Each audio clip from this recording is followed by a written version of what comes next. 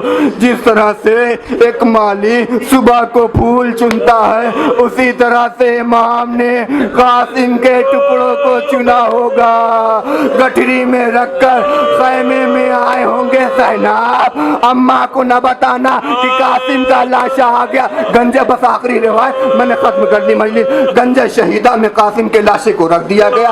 ادھر اُمّ فروا نے امام حسین سے کہا اے آقا مجھے صرف میری ایک خواہش ہے کہ مجھے صرف میرے بیٹے کا کرتا دے دیجئے، مجھے نہیں پتا اُمّ فروا اپنے بیٹے کے کرتے کا کیا کریں گے۔ الغرض اُمّ فروا کی آخری خواہش تھی، امام حسین نے حضرت قاسم کا آخری بات سن لیجئے، میں نے ختم کر دی مجلس، اس کرتے کو اُمّ فروا کو دے دیا۔ لیجئے 10 محرم چلی گئی، 11ویں محرم گزر گئی، یہ لٹا ہوا قافلہ کربلا سے کوفہ، کوفے سے شام جانے لگا، شام سے جب ایک مرتبہ 40ویں کے لیے کربلا آیا، کربلا سے پھر مدینہ چلا گیا۔